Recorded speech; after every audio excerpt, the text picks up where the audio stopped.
Hi, I'm Tony Zach, National Sales Manager for Speedymason, and today I want to talk to you about the difference between back butter and spot bond with our Speedymason brick lath.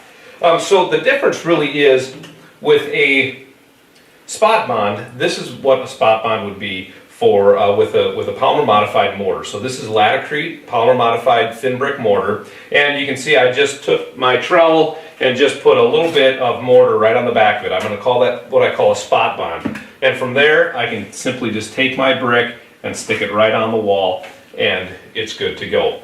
For an exterior application with a full back butter, what I'm going to do is I'm going to actually back butter the entire back of the brick, like you can see right here. So the entire back of the brick is completely covered, and now I'm going to take that brick and I'm going to stick it on the panel, move it back and forth.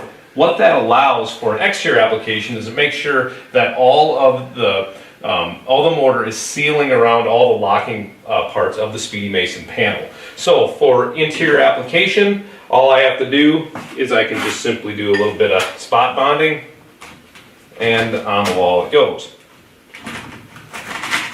Just like that.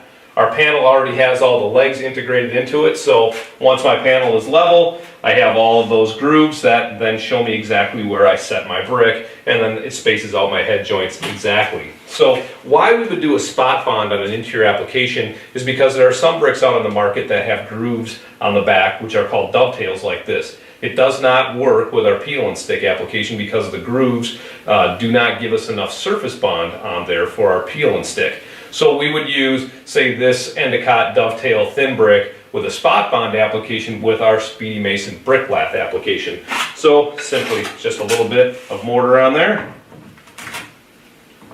and done. Spot bond. I can do this with Eldorado thin brick as well. You can see that the back of this is very rough. It does not work with our peel and stick. So we would use Speedymason brick lath. Very easy to cut, very easy to put on the wall. And for an interior application, a little bit of spot bond, and there we go. So very, very easy. Now, if I had a thin brick that was wet, and I knew that the brick was going to be wet when it showed up to the job site, I would use this spot bond technique as opposed to using a wet brick with our peel and stick, because wet brick doesn't stick to peel and stick. So again, real simple, a little spot bond, and there you go. Isn't this a beautiful looking wall? It's really nice. Now there are a lot of other bricks out in the market. King Clinker, for example, is a nice, clean, smooth back brick. It's got ribs in it that are actually designed specifically to line up with our peel and stick. So this would be a brick that would work perfectly for our peel and stick application. There are other bricks like this Interstate thin brick, nice flat back, very clean. That would stick right to our peel and stick. However, if this brick happened to show up and it happened to be soaking wet, and if I just soak this brick down, now it's wet. Let's just say it showed up wet like this, and I knew it was going to show up wet. I would not be able to stick this to our peel and stick application. So what I would do is I would use our brick lath, and I do a little bit of spot bond on there, and then it's going to go right on the wall. And even though that brick is soaking wet, it's still going to lock into our panel, and the perfect application.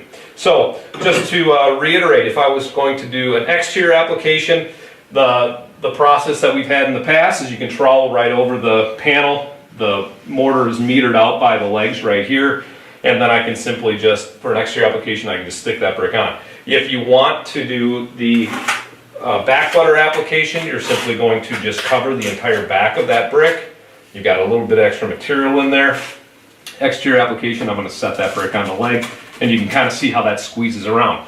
Now when I'm done with placing all my brick, I can clean off around that a little bit if I have to, and then I can go through and I can bag this in with a type N spec mix or a type S spec mix. And again, even when we spot bond, that isn't full coverage, but for an interior application, when we mortar around this, the type N or type S spec mix actually lock into those grooves, so it mechanically bonds to our panel, and then it chemically bonds to the thin brick. So all I need is just enough mortar behind that brick on that spot bond, just to hold that brick in place until I go through and grout it all the way around.